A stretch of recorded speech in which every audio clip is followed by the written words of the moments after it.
I have the pleasure of introducing Dr. Aldrich, who is an associate professor in the Department of Anesthesia and Perioperative Care at the University of California, San Francisco. He received his medical degree from Stanford, completing his residency in anesthesia at UCSF, as well as fellowships in critical care medicine, as well as cardiothoracic anesthesia. He is the medical director of critical care at UCSF. Previously, he's been chair of the medical center's Code Blue and medical director of the medical response team. He's an academic with interest in quality improvement and harm reduction, and is currently a co-investigator on an NIH R1 grant focused on creating data fusion framework, super alarm, to integrate monitors, alarms, laboratory tests, and other non-monitored physiologic variables to identify a more precise way of monitoring patients to identify early detection of patient crisis. He's also led quality assurance initiatives and was recently the campus PI for University of California Quality Improvement Project, the UC-wide implementation of the Advanced Resuscitation Training program.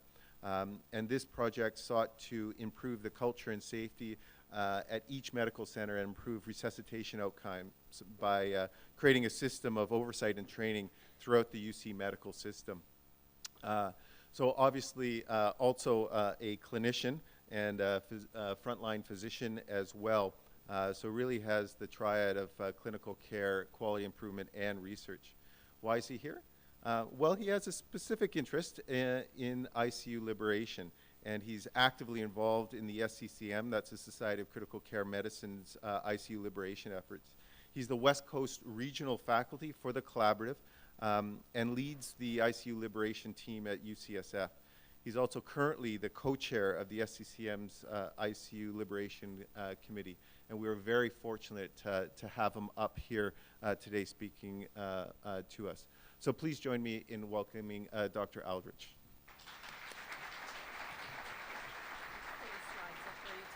What's that? We'll get this. Well, good morning, everyone. It's great to be here, and thank you, Dave, for the introduction. As Dave said, I am fundamentally a clinician. I'm on the front line. I work in the ICUs. I work in the operating room. I take care of patients, so I recognize many of the challenges that you're encountering as you go through this work, and I also know the excitement that I imagine many of you feel as you see progress around these initiatives. So I'd like to talk to you about my experience with ICU Liberation, both through the SCCM and then what we've done at UCSF, and I think there's a lot of this will be relevant to the work that you're doing with your delirium initiative. And then very briefly, some disclosures here for you to see, and then acknowledgements. Some of these slides in the intellectual content are the product of work that we've done with at the SCCM, and also with the faculty of the ICU Liberation Collaborative, and specifically Wes Ely from Vanderbilt, who's led a lot of this research and have been a real driving force for the ICU Liberation Collaborative, and then Ann Donovan is my colleague at UCSF, who is also a champion of this work and has contributed some to these slides. So I'll start with a quote from Dr. Thomas Petty, who is a pulmonologist and critical care specialist in Colorado, who wrote this editorial in 1998, and he says, "I am troubled when I make rounds in critical care units today because of the grotesque and inhuman scenarios that I so frequently encounter." He describes paralyzed, sedated patients lying without motion, appearing to be dead, except for the monitors that tell me otherwise. Why this syndrome of sedation and paralysis has emerged baffles me, because this was not the case in the past. And he's describing in the early part of his career, witnessing patients who were awake and alert. And by being so, these individuals could interact with family, friends in the environment, and they could feel human. And this was written in 1998, which is just before I was entering medical school and before I started residency. And as I started the beginning of my career, this is mostly what I encountered: deep sedation, frequent use of paralysis, high doses of benzo infusions. This was common, with the expectation that we were doing good for patients, that this was the more comfortable experience, that this was a way that we could provide them benefit and dignity. But interestingly, what he describes is something quite different. And so I show you these photos. I'll just step out briefly. So this is San Francisco General in 1970. And this is a patient being ambulated, presumably with a bedside nurse, perhaps another provider. We can all assume that this is a vent that's nowhere near as sophisticated as what we would use now. Certainly nothing that would be in sync with the patient the way our vents can be now. But yet this patient is up and out of bed and ambulating on a ventilator. So something many of us consider to be the peak of clinical success around ICU Liberation and the A through F bundle is to be able to get your ventilated patient up out of bed and walk them. Yet they're doing this in 1970, long before anybody had ever described ICU Liberation and had made a collaborative out of this. And then this is UCSF. This is at our hospital in 2015. And this was a moment of real success for us. We were very proud of ourselves. We're ambulating this patient who's mechanically ventilated, who's given us the thumbs up sign. So something happened in between here. And so I'm going to talk some about what happened and talk about where we are now. Just briefly an outline of what I'll cover throughout the talk, and I'm going to move some of this fairly quickly. I know you have a tight schedule and there's a lot of important things to cover, so I don't want to delay right off the start, but I'll describe briefly ICU survivorship and the post-intensive care syndrome, talk about the pain, agitation, and delirium guidelines and what we've done with ICU Liberation, go over the evidence for the A through F bundle. I recognize that many of you know this information well, so I won't spend a great deal of time on the evidence per se, because I want to get more into some of the questions of implementation, because I know that's where you are right now, and then we can discuss future directions.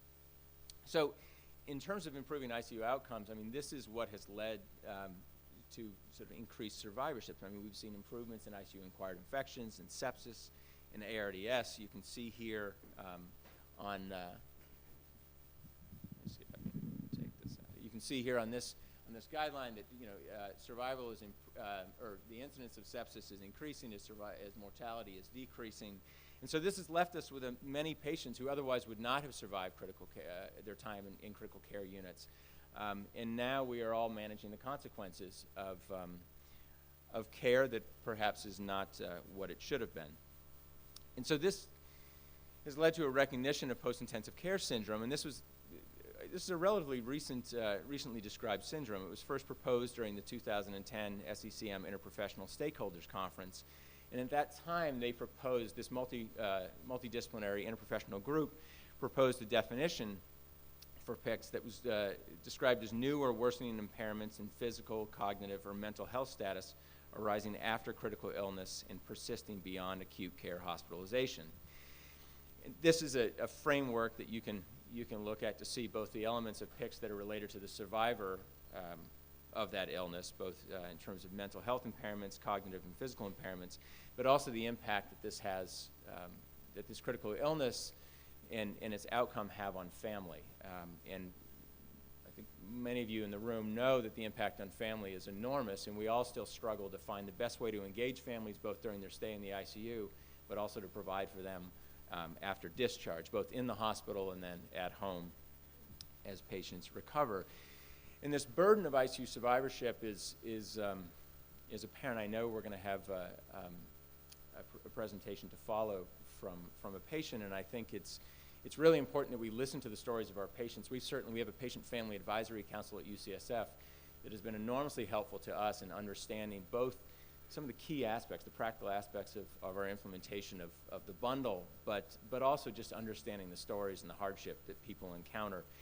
And so this was a patient who wrote into the ICU Delirium website at Vanderbilt, and he said, "I nearly ended my life a few times.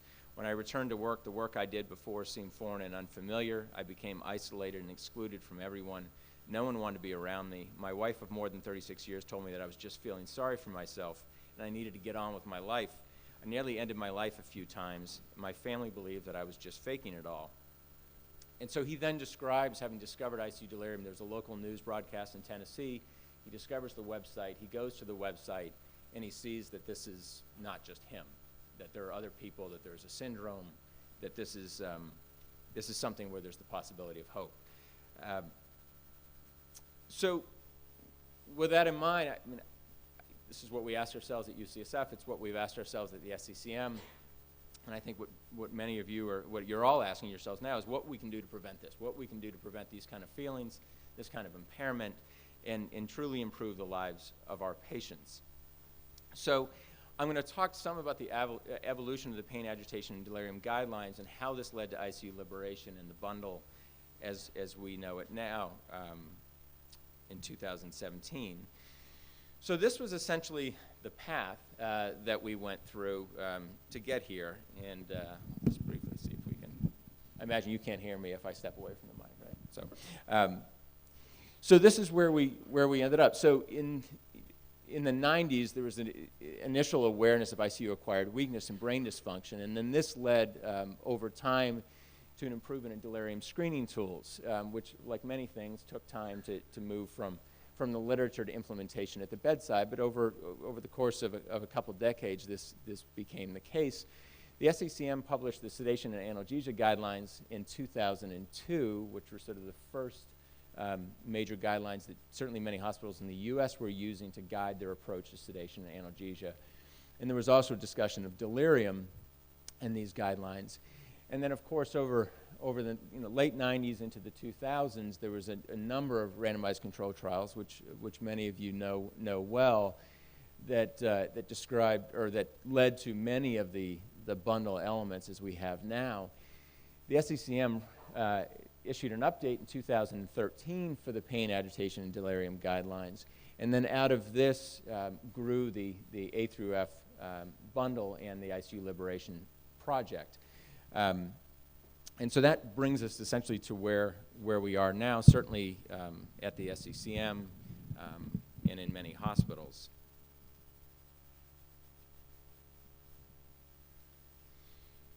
So these are the PAD guidelines, and the PAD guidelines really did try to operationalize, or I should say the A through F bundle really tried to operationalize the PAD guidelines. I mean, it tried to take what we know from the guidelines and really think about how we could put these into distinct bundle elements that then could form a whole.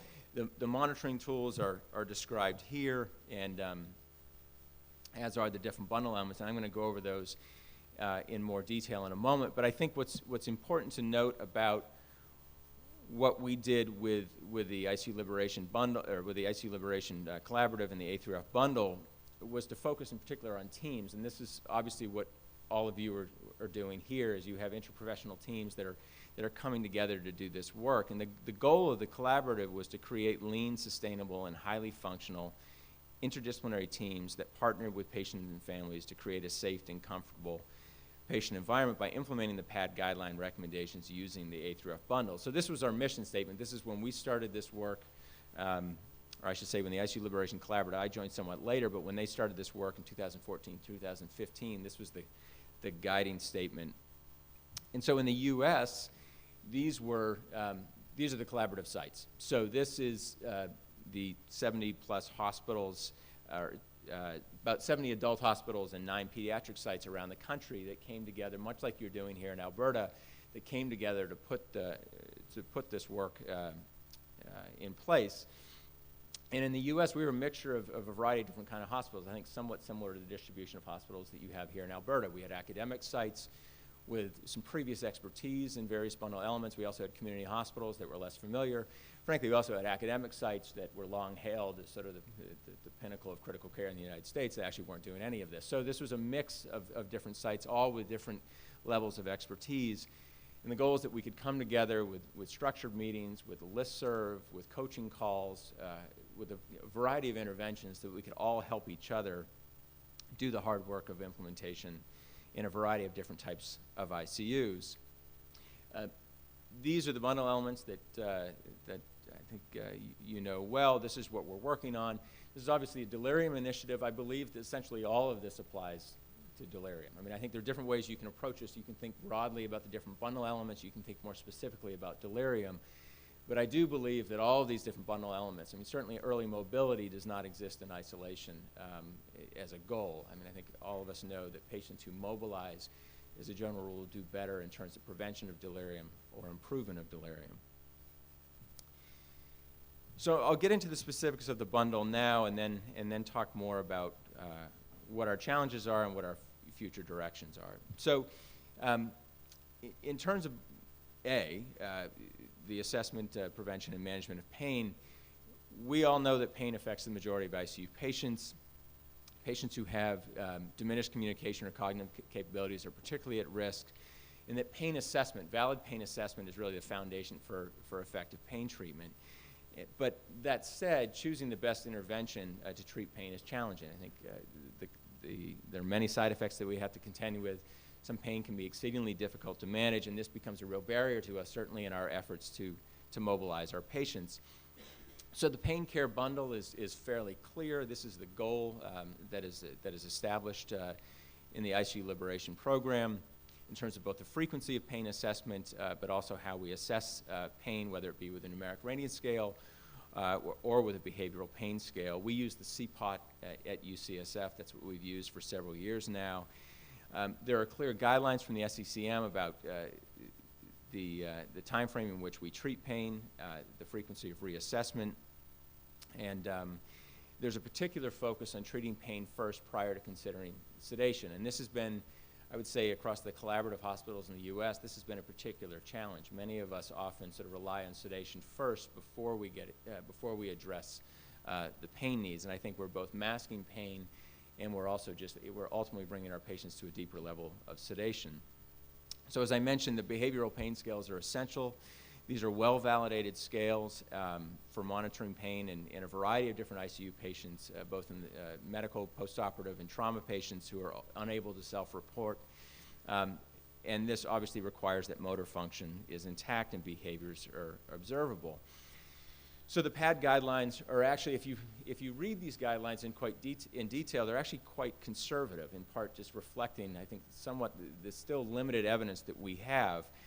There's for instance, some very clear guidelines about procedural analgesia and or non-pharmacologic interventions for chest tube removal. So that's a very narrow part of ICU practice, of course. They're very limited recs in terms of neural axial analgesia, for instance. But overall, there's a recognition that pain is associated with many of the things that we do in the ICU, procedures, common nursing practices, turning, et cetera. And we all need to be aware of that in our practice. They, of course, recommend IV opioids be considered as the first-line class of drugs for non-neuropathic pain, and then encourage considerment of non-opioid analgesics. That said, there's just not great data on what's available for non-opioid analgesics. I think many of us try. Tylenol, IV Tylenol is common in our ICUs, although I think we feel beyond that and ketamine that there are limited options for much of what we can do with pain in the ICU. In terms of bundle element B, both the SAT and SBT, this is another big part. It's a challenge of implementation. It's what we still struggle with at UCSF. Ultimately, the goal here is to reduce the time of mechanical ventilation. So we need to coordinate our SATs, our sedation awakening trials, and our spontaneous breathing trials each day. We recognize that deep sedation is harmful, and that we need to monitor the depth and quality of sedation in all of our ICU patients. I won't spend a lot of time on the negative consequences of deep sedation, but these consequences are quite apparent. They're well described in the literature, both in terms of increased mortality, longer duration mechanical ventilation, and longer ICU length of stay. This is one of the earlier trials, this is now 17 years old, that described how the benefits of daily sedation interruption, how this would decrease the duration of mechanical ventilation. And this trial described what many of us do now, where they held the sedation infusion until the patient was awake and then restarted at 50% of prior dose. And they had a clear definition of what awake was. And you can see, I apologize, I'm going to step out because the monitor, I'm having a little trouble seeing it, but you can see in this, there was improvements in the intervention group. There was improvements in the duration of mechanical ventilation. And so in the intervention group, the length of mechanical ventilation was 4.9 days versus 7.3 days in the control group. They also had a shorter ICU length of stay. They required fewer diagnostic tests to assess changes in mental status. And they didn't show an increase in agitated-related complications or patient-initiated device removal. So the common fear that people have, that people still have in our ICUs, is if I lighten the sedation, the patient gets wild, am I going to have a major problem with self-extubations? This was not the case in that group. And I can tell you from our own audits, that's actually, we have a surprising number a surprisingly few number of unplanned extubations in our ICU. So the PAD guidelines are quite clear about the recommendations that sedation be titrated to maintain either a light, to maintain a light rather than a deep level of sedation, and less clinically contraindicated. They actually recommend either a daily sedation interruption or an overall, very carefully prescribed light target level of sedation. Most places, I think, find it easier just to do a daily sedation interruption. That's what we do, and in part that has to do with the fact I think it's just very difficult to find that light plane of sedation and stay there all the time. So I think in the ideal sense, if you could be very clear about getting to a RAS target, staying at your RAS target of sedation all the time, you might be okay. I think in reality, most people find you bounce around a little bit throughout the day. And so if you just have your set time of the day where you're going to do your sedation awakening trial, I find that practically speaking, works best for most. This was the ABC trial, which showed an improvement in 1-year mortality when you paired your sedation awakening trial and your ventilator weaning trial each day. And these results you see here in on the y-axis, you'll see the percentage of patients alive, and then on the x-axis, you see the days after randomization, and this runs out to 360 days, so 1 year out. The top line is the SAT plus the SBT, and then the bottom line is the usual care plus the SBT. So you can clearly see the mortality benefit described when you pair these interventions together. So I've talked some about sedation and what we do with sedation and analgesia, and what the bundle describes here is an approach to treating pain first before administering sedation. And so this has been coined analgo sedation. I find this to be a bit of an awkward term. I'll acknowledge essentially what we're doing here is just treating pain first and making sure that we're addressing our pain needs before we move to a sedation approach. In doing anything with sedation in the ICU, it's obviously important that we have some approach to monitoring the depth of sedation. We use the RAS assessment tool. The SAS tool is also certainly appropriate. And the goal here is to target the lightest sedation level possible. Some of you may already have these. We had to build order sets, essentially, because what we found is when we allowed people to put in their own sedation targets, certainly at the house staff level, we were just getting wide ranges of sedation targets. Some people, I mean, frankly, the residents didn't even know what the RAS score was, but nonetheless, we'd give them the authority to issue a RAS score. So we'd fire, there's some residents who'd just be firing off -4 as a target all the time, and that gave, free license for people to basically do whatever they wanted to do in the ICU. So we found that we did an order set with a narrow default of 0 to -1, and this actually changed our practice quite a bit. We also, the guidelines also include the recommendation that I think we're all familiar with to use a non-benzodiazepine approach. In our institution and in most of the collaborative hospitals in the U.S., this is propofol or dexmedetomidine or some combination of the two. Now, I mentioned the analgo sedation strategy. I will acknowledge that there's not great evidence for this strategy. There are some trials, which I listed at the bottom here. My own experience in what's described in these two somewhat limited trials, though, is that this is a reasonable approach to take. Not everybody needs a continuous sedative infusion. There's often the assumption that they do. Once you start it, like most things, it's hard to pull away what you've already started. So what you find in many cases, if you just start with an approach of treating pain first with PRNs before you move to either continuous analgesic infusion, you're going to find some percentage of your patient population who will do just fine with that. I think we've all seen this in our practice, but this takes a while, and we still have to get past the reflexive desire to turn the propofol on after a patient's intubated or when they come back from the operating room. Obviously, you're benefiting from the use of one drug for two purposes. You do get some mild sedative effect from your analgesics, and this may be all that your patient needs. It certainly makes participating with early mobility activities easier. You don't have to deal with the struggle of taking a patient who's moderately sedated and bringing them wide awake, and this is the complaints we often get from the bedside nurses who say, this is happening at 7 in the morning, we're going through shift change, it's a real struggle. If you know, and part of the struggle I think comes from you don't know what your patient's going to do. You're trying to manage the end of a shift, make a transition to your colleague at 7 in the morning.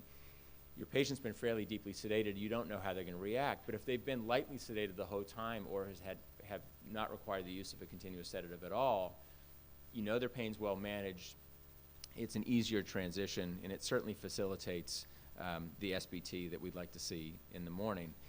I think that the risks of developing delirium with benzo use have been well described. This is one of my favorite graphs, because it just clearly points out the challenges. So this is the dose of lorazepam on the x-axis and the probability of transitioning into delirium the next day. And it basically just shows when you get up to about 20 milligrams of total lorazepam dose, you basically have a 100% probability of transitioning to delirium. So I think, I've shown this to some people, and they say, 20 milligrams of lorazepam is a lot. Well, it's actually not. If you think about what we've used for many years as continuous benzo infusions. And we still see patients. We still get patients transferred to our hospital who come on lorazepam infusions or midazolam infusions, midazolam infusions at 6 or 8 an hour. So, those patients you can pretty much guarantee they're going to make a transition to delirium if they haven't already. So I think that's worth noting. This was the men's trial. It's one of the early trial. We still go back to this from time to time, especially as, if you work in an academic environment where you have house staff coming through. I frequently have to go back and remember sort of the basis of the evidence for why we're doing what we're doing, because the house staff, of course, are smart, and they will point this out, and they will ask you some detail about the methods in some trial, and you'll be trying to remember exactly what had happened. But nonetheless, this was the men's trial. This was the double-blind randomized controlled trial of mechanically ventilated medical and surgical ICU patients that compared dexmedetomidine versus lorazepam, and showed more days alive without delirium or coma, a lower prevalence of coma, and more time spent within the sedation goals on dexmedetomidine than with lorazepam. They did not show differences in 28-day mortality in delirium-free days. This is one of the early trials that gave us permission to sort of move beyond the benzodiazepine approach and use dexmedetomidine. The next trial I'll present here, the SEDCOM trial, it did a similar thing. This compared dexmedetomidine versus midazolam. Didn't show any difference between the groups in percentage of time that patients were at the targeted sedation range. Did show an overall lower delirium prevalence in the dexmedetomidine group, and showed shorter sedation duration in the dex group, as well as shorter time to extubation. And so this trial highlighted here on the x-axis on the y-axis is the percentage of patients who were delirious, and then on the y-axis the enrollment days, and you can see dexmedetomidine in blue, and midazolam in the reddish color, where there's just an overall higher daily risk of delirium. So I think at this point it's clear we have strong evidence about the appropriate use of sedation in the ICU. The next part of the bundle focuses more specifically on delirium, and this is obviously the reason here for the initiative that you're all a part of.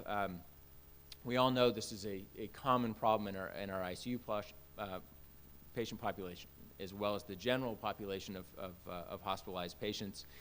And there are numerous papers that describe the poor associated outcomes, both the outcomes during hospitalization, but also the long-term outcomes that are quite harmful once a patient develops delirium during their hospitalization.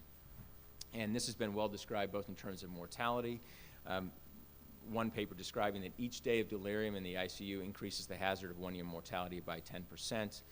And other papers that have demonstrated the profound impact on cognitive impairment long-term, and have clearly described ICU delirium as an independent risk factor for this consequence.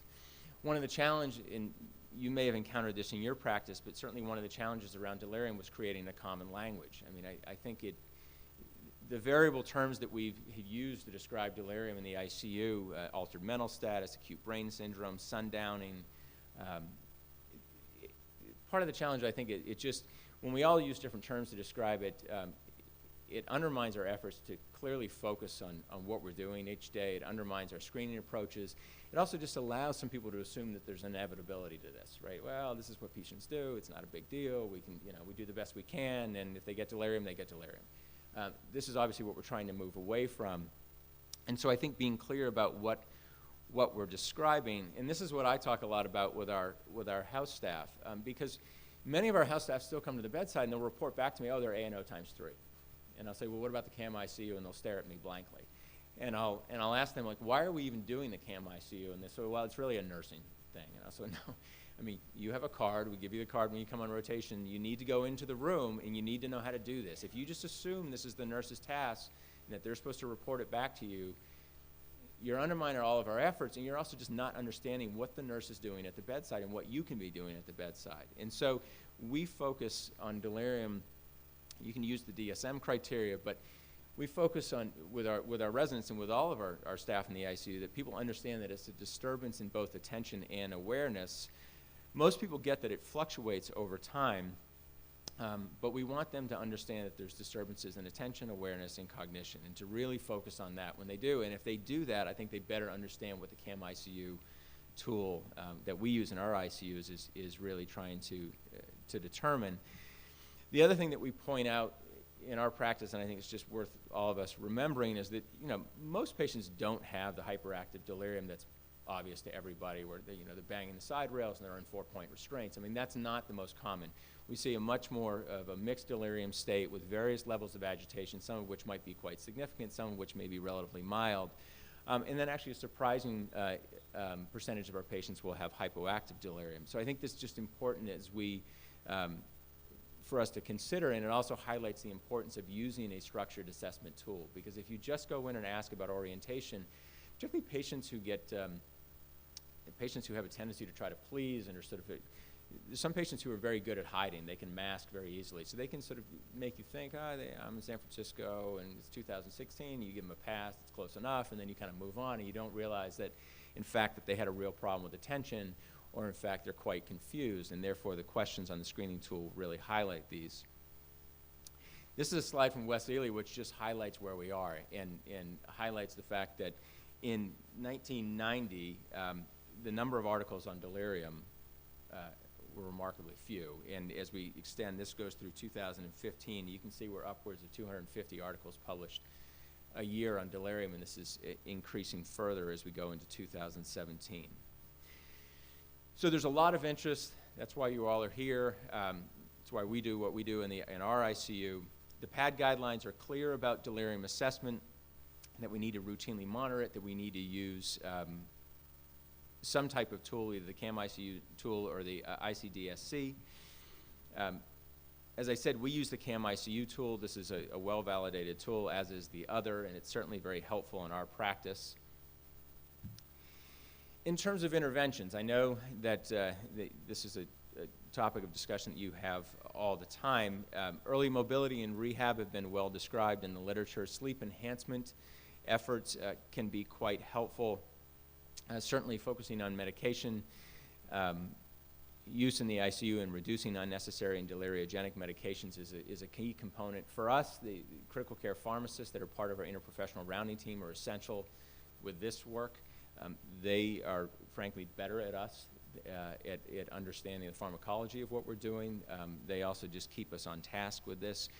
There have been numerous studies that have described structured reorientation programs. These are relatively simple interventions that can be done at the bedside. This is also a good way to incorporate families into your work and to engage families in your work at the bedside. And then some obvious things like treating underlying illness and ensuring adequate oxygenation. I will acknowledge there's some challenges to the evidence, and the PAD guidelines are fairly cautious in not getting beyond what the evidence will describe. In terms of what clearly works for delirium prevention and treatment. Early mobilization is a strong recommendation whenever feasible to reduce the incidence and duration of delirium. I think it is worth noting that the PAD guidelines do not offer a recommendation on pharmacologic prophylaxis, which includes no recommendations about haloperidol or quetiapine, and they are also similarly cautious in recommendations about dexmedetomidine. I think that's worth noting. We, like many people in our efforts to improve delirium management in the ICU, there was a small pilot study of 36 patients that came out about quetiapine. We jumped on board, and suddenly the entire hospital was getting quetiapine, which also led to an unintended consequence of patients were leaving the ICU. We had med reconciliation problems, and we discovered when our pharmacists did an audit that 20-some-odd% of our patients were going home on quetiapine, because the unassuming intern doing their best to tidy up the discharge summary, and the Rex was sending a patient who had never been on quetiapine before, but was going to go home to the community. And you can imagine an overwhelmed primary care doctor is looking at this thinking, I don't know, something happened, we'll just keep it going. And then you find that you have a 76-year-old patient who spends the first several weeks out of the hospital on a medication that they didn't need, and frankly has very limited evidence of benefit in the ICU population in terms of delirium anyhow. So I think that's worth noting, and I think the PAD guidelines were appropriately cautious. Early mobility, I think this is something we actually do well at UCSF. We struggled in various bundle elements. This is an area we're actually quite proud of. I think this is safe for our patients. The outcomes are really quite significant in terms of decreased length of stay, duration of mechanical ventilation, and the incidence of delirium. I also think the important thing about an early mobility program is my mentor, Michael Gropper, would tell me, he can look in an ICU and he can tell a lot about the ICU in terms of how well the early mobility program functions. And I think it's true. If you don't have interprofessional practice, it's hard to get patients out of bed. I mean, if your nurses are irritated with your physical therapist and your physical therapists don't feel supported and everybody thinks that the intensivists aren't paying attention and would prefer to just deeply sedate everybody, it's unlikely you're actually going to get a ventilated patient out of bed. And I think that's true. And so wherever we fall short, I do take some pride in the fact that we've mobilized a fair percentage of our patients. The side effects of immobilization are described here. We've all seen this. They're quite profound. You can take a fairly active patient who can participate in their activities of daily living. If they are bedbound for several days, the strength losses are profound. This is particularly profound in older patients. And this increases with each day in bed. So I think we need to be mindful of the fact that we have to get going. Our physical therapists often harangue us with the fact that we don't put our PT orders in 48, 72 hours out. So by the time then they get around the next day and then they make an assessment and then someone takes the patient interventional radiology when the physical therapist comes around, and pretty soon you're day 5 before anybody's made a meaningful effort to get the patient out of bed. That has long-term consequences, particularly in the elderly. This was Bill Schweikert's early study that showed benefit in patients, just over 100 patients on mechanical ventilation. This is the study that they ran at University of Chicago, that in the intervention group they started OT and PT a median of 1.5 days after intubation. They showed, they showed significant, they showed very few adverse events in this population, and they showed significant. I apologize, I can't quite see on the monitor, but they showed significant improvements both in delirium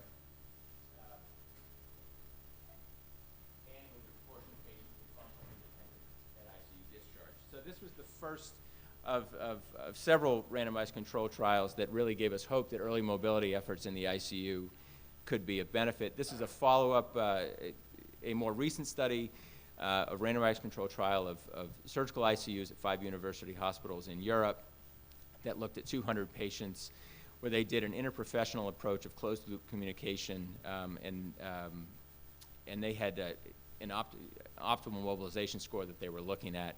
And they showed in this early mobilization protocol reduced ICU length of stay and also showed improved functional status at hospital discharge. So there's some good evidence for the benefits of early mobility. I think a key component, as I was mentioning earlier, is that you need to have total bundle compliance. To really have a successful early mobility program, you need to have your SATs and your SVTs well coordinated. You need to have a clear approach to sedation that minimizes deep sedation if at all possible. I would also say, certainly we see this at our hospital, having as much commitment from the nursing staff to this is essential. In our cardiac ICU, we had a very early commitment to mobilization of our patients, including our patients on ECMO. And this had a real impact. They actually did it for the first several years without much benefit from physical therapy or much help from physical therapy. We didn't have an FTE available, but they were able to do this work on their own. In our med-surg ICUs, it's been more of a challenge. There's often been the expectation that this is the work of the physical therapist, perhaps the occupational therapist, but not necessarily the work of the bedside nurse. We're trying to change that, and we're frankly trying to have our cardiac ICU nurses help our med-surg nurses understand that this is work that can be done. Obviously, a lot of this work does require the support of the intensivists and the encouragement of the intensivists. I think it's helpful to have a clear safety guidelines, and good equipment helps quite a bit, and I can talk more about that later. So wrapping up here in terms of the bundle elements, and then I'll get to a little bit more about the lessons that we've learned. So the family engagement piece, this I will acknowledge is the most challenging. I described here some of the aspects of family engagement that have been described in the recent Family Center guidelines that the SCCM published this year. But this has been a real challenge in the collaborative for a couple of reasons. One is I think many places don't have an obvious place where they document family engagement, so it's been hard. David mentioned some of the data challenges earlier. This has been a big area of data challenge for us, because when we do our own audits, you have to dig inside the notes to determine the extent of family engagement. We don't have it as part of our nursing flow sheets. Many hospitals in the ICU Liberation Collaborative developed this as part of their nursing flow sheets to both describe family presence, family participation in rounds, family participation in plan of care activities. But if you don't have that in place and you go back and you do a retrospective audit, it can be very difficult to determine how actually engaged your families are in the ICU. That said, there's increasing interest in family engagement in the ICU. Certainly pediatric ICUs, and I know there's some pediatric providers here in the room. Pediatric ICUs, I think, have been well ahead of adult ICUs in this regard, both in terms of inclusiveness on rounds, but also the willingness to engage families in plan of care activities. So the new guidelines cover a sort of a wide territory, but they certainly described clear recommendations around presence in the ICU, and I think it's worth every ICU to look at their visitation policies. We had 22-hour-a-day visitation in our ICUs, so we took the 7 a.m. to 8 a.m. and the 7 p.m. to 8 p.m. block off. Our Patient Family Advisory Council, this drove them nuts. They just thought, we thought we were open, welcoming. They thought that we were extremely restrictive based on these 2 hours total in a day. And if you think about it, it makes sense. I mean, many of you have patients, families who I imagine travel from some distance. Even for our patients who lived in San Francisco, or family members who lived in San Francisco, you know, if you're trying to see your mother before you go to work and you drive over at 7:30 in the morning and you're told you got to wait another half hour and you're trying to get to work by 8:30, you may have just effectively eliminated a family visit that day. Similarly, for our folks who are driving quite a distance, you know, Bay Area traffic in San Francisco is awful. It can take 2.5 hours to drive 50 miles. So if you're driving in from outside the city to see someone at the end of the day and you leave at 5, you get there at 7:30, and you're told again that you need to wait, that kind of barrier that we're placing in front of our family members was not well received. So we just went to 24 hours a day. It has not been an issue. It's been very well received by our patients and family members. The guidelines also describe recommendations for participation in interdisciplinary rounds, as well as family presence being offered and supported at cardiac arrest interventions as well as procedures. They cover other topics including support with ICU diaries and structured communication with families, routine and predetermined consultations with palliative care and ethics, as well as some focus on operation and environmental issues. This is another talk in and of itself, but I think this is something that we've often left aside. I think the SCCM and the ICU Liberation Committee going forward, we need to do a lot more in this realm to clearly describe what we think adds benefits to patients and families in the ICU, and to really advocate for this. I think it's a challenge. I mean, certainly many of these things are well received by our hospital administrators until I talk about the actual cost of change in our ICU structure. And then we run into, well, we'll talk about it later. I mean, that's a standard response that we get, because some of these things do require money. I mean, you do need to rebuild rooms. You may have to eliminate a couple of rooms to create a family meeting area in your ICU. You may have to focus, eliminate somebody's office to create a family consult room. I mean, this is what older hospitals that have not been designed with modern ICU needs often encounter, but I think it's a real consideration. So shifting to implementation of the bundle, there have been some recent studies that have demonstrated positive outcomes with bundle implementation. And I think what's clear is that the success in implementing this bundle, or any bundle for that matter, really depends on using multiple strategies to change practice and culture. And organizational change and senior leadership support is really quite essential. And so In the interest of time, I want to highlight just a few studies. This was one study that was a single study that implemented the bundle and showed improvement in event-free days, reduced delirium, and improved ICU liberation. And then more recently, Marianne Barnes-Daly, who is a nurse educator and nurse leader in the Sutter system in Northern California, led this study in the Sutter system of over 6,000 patients. And they implemented the A through F bundle in the Sutter system in this quality improvement initiative. And they found for every 10% increase in total bundling clients, they had a 7% increase in hospital survival. And for every 10% increase in partial bundle compliance, they actually showed a 15% increase in hospital survival, with more days without delirium and coma, with both total and partial bundle compliance. So I think there's clearly evidence that this work matters, that all of the hard work that goes into bundle implementation and in getting this to our patients at the bedside has an impact on survival and benefits our patients. So in the last few minutes, I just want to talk briefly about future directions. And I'll start with this quote from Dr. Washina that I think is really well taken. We can all recognize that survivorship care must begin on the first day a patient spends in the ICU. And so this is something that I've taken from the work that, with the ICU Liberation Collaborative. In our own work at UCSF, I've mentioned some of this already. You know, we were an institution that was an early adopter. We had many protocols in place long before the collaborative around different bundle elements, but we still struggled with compliance and culture. And as we've developed both survey tools and implemented survey tools to hear from our bedside providers, as well as the data analysis that we've done about bundle implementation in the ICU, we've recognized that we had a number of areas of frankly deficit. You know, we weren't doing a particularly good job around our SAT and SBT coordination. We still struggled with family engagement. And even though we thought ourselves as a place that was truly interprofessional, our actual audits of rounds were not quite as impressive. So I'm going to skip ahead briefly. This is some of the data that we got from the ICU Liberation Collaborative, and this is essentially 200 plus patients that we audited, both at baseline and then over the course of our interventions, and then we described this for each bundle element. I'll just point out a few obvious. There's some areas we did well. This down here in the bottom corner, this is our performance around SAT and SBT coordination. So you can see here, without knowing exactly the scale, that we were bouncing around all over the place. And I think this actually reflects what we see in our practice. There are some months, and it may be attending dependent, it may be resident dependent, it may depend on who the charge nurses are and how much they are helping to coordinate these activities at the bedside. But we found that our own performance varied quite a bit. I'll skip ahead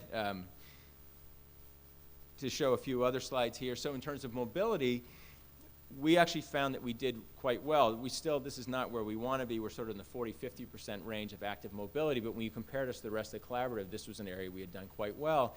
And in our own internal audits, we were finding that we were mobilizing about 40% of our mechanically ventilated patients at some point during their period of mechanical ventilation. So they were getting out of bed and ambulating about 40% of the time. So that we thought was quite a success. This last slide highlights a problem. When we went back and did our own data analysis, we basically were 0% on bundle element F because we had no way of documenting this. So I think this gets to the fact that we needed to work with Epic. We still need to work with Epic that we used to create a flow sheet so this can be easy to document each day on rounds. In the absence of that, we may not be able to capture the good work that we're actually doing. And I think this was actually both an issue of documentation, and I think it also reflected the fact that we don't do as well as we could have. The last piece of data I'll show from UCSF, this was the other thing that I think is helpful in addition to auditing your charts and doing the data analysis, whether it be automated reports through your EHR or manual audits. Rounds audits were quite successful. We had 2 different rounds audits, both in 2015 and 2016, and we wanted to see how much different bundle elements and tools were being discussed on rounds. And some of this was quite good, but some of this, I mean, we discovered that 59% of the time we discussed a pain intervention on rounds. I mean, that struck all of us as exceedingly low. We also found that delirium was discussed on rounds even after a number of interventions, conferences, and work like you're all doing here, that only 37% of the time in 2016 were we discussing delirium on rounds. We may have been using different language, but we weren't specifically describing delirium on rounds, despite all of this work. And then lastly, what concerned me in some respects the most is nursing participation on rounds.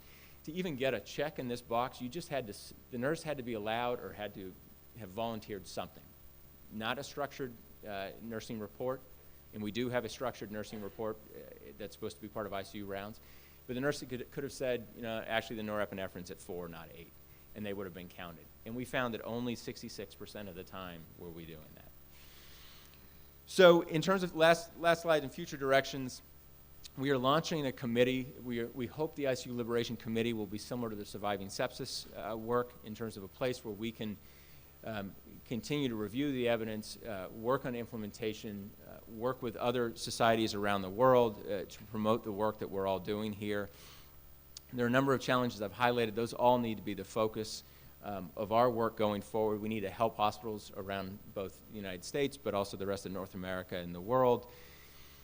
And I think what's clear is that we need to focus on post-intensive care syndrome. We can't just stop this work at the end of the ICU stay. There's work to be done during the remainder of hospitalization, but there's also work to be done out in the community once patients come home. Unfortunately, there are initiatives that the SCCM and other critical care societies are launching in this area. So I will wrap up there. I thank you very much for your attention. I will be here today, and I hope to talk to many of you about these initiatives and the work that you're doing.